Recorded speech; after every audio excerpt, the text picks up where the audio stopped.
میں آپ کو کہہ رہی ہوں جو آپ کام کر رہے ہیں نا یہ بہت مشکل ہے. یہ کیا آپ فون کے پیچھے 6 گھنٹے باہر گزارتے ہو. آپ جیسے آج ہم نے وہ لائر صاحب کو دیکھا نا, یہ نوکری بہت اچھی ہے. انہوں نے ہمیں ڈکشنریاں بھی کھول کے سنائی. انہوں نے اتنی لمبی بات کی تو پتہ چلا جتنی لمبی وہ باتیں کریں گے اتنا ہی معاوضہ اچھا ملتا ہے.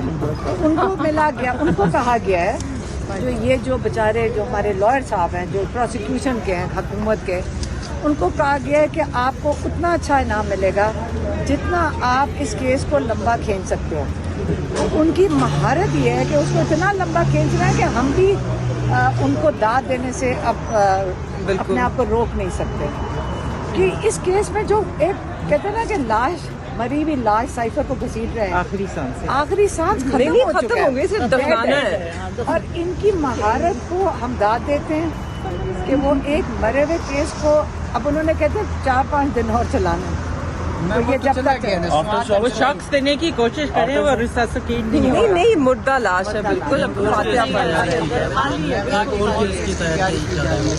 تو عمران خان نے کہا ہے کہ آپ نے مجھے 10 سال بھی رکھنا ہے تو رکھیں. ان کے پاس ہر کیس اسی طرح ہی جائے گا.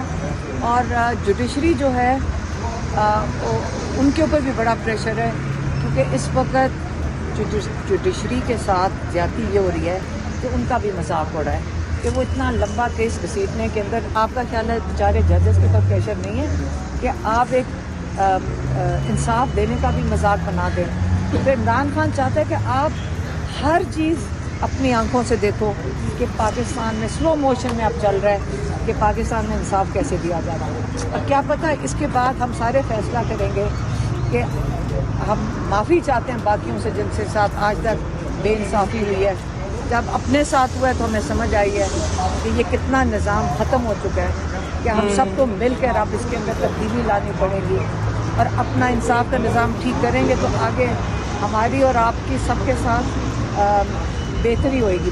میم یہ بتائیے گا پہلے آپ نے ثناء اللہ کو داد دی ہے اس دن, آج آپ وکیلوں کو داد دے رہی ہیں, کہہ رہی ہیں کہ آج وکیلوں کا حق بنتا تھا. اب اگلا بندہ کون ہوگا؟ آپ نے خان صاحب کو کتنی داد دی ہوئی ہے. آپ کہتی ہیں 10 سال, وہ کہتے ہیں میں بیٹھا ہوں. آپ برداشت کر لیں گی, وہ تو کر لیں گے. دیکھیں میری بات سنیں, خان صاحب کی سب تعریف میں کہہ رہی ہوں کہ خان صاحب کو آپ کریں اور ان کو داد سب سے پہلے دیں کہ انہوں نے صبر سے بیٹھے ہیں. جب انہوں نے کہا ڈیل کی بات کیوں ہو رہی تھی, ڈیل کی بات اس لیے ہو رہی تھی کہ وہ چاہتے تھے کہ عمران خان برداشت نہیں کر سکیں گے. 200 کیسز ہیں, یہ کام برداشت کرے گا, 2 دن ہی گزارا کرے گا. عمران خان نے کہا مجھے 10 سال 90 سال جتنے سال رکھنے, میں قانونی طریقے سے آزاد ہوں گا. اب ان کو مشکل یہ پڑی ہوئی ہے جنہوں نے یہ پلان بنایا تھا. اول تو جس نے یہ اسکرپٹ بنائی تھی اس کو تو نوکری سے نکال دینا چاہیے کیونکہ اس نے اتنی بری اسکرپٹ بنائی ہے کہ ہر اسکرپٹ ان کی فیل ہو رہی ہے. اب یہ کیس عمران خان نے کہا ججز کے پاس پہنچ گئے. ججز کا دل تھوڑے کر رہا تھا یہ کیس ان کے سامنے آئے, ان کا دل کر رہا تھا جلدی ڈھیل اور چلے جائیں. اب وہ ہوا نہیں ہے. اب ججز کے سامنے یہ کیس ہیں, ججز کتنی دیر گھسیٹیں گے. یہ سب کا امتحان ان کا ہو گیا ہے, پروسیکیوشن کا, لائرس کا اور ججز کا. میم یہ بتائیے گا آپ کہہ رہی ہیں کہ اسکرپٹ لکھنے والا جو ہے نا اس کو نوکری سے ہٹا دینا چاہیے, تو آپ خود کہتی ہیں کہ وہ اسکرپٹ لکھنے والا آپ کس میں نہیں ایک سیکنڈ. جو اسکرپٹ لکھتے ہیں نا وہ آپ کے اداروں کے چھوٹے افسر ہوتے ہیں, ملازمین ہوتے ہیں. سب سے پہلے ان کو سسپینڈ کرنا چاہیے.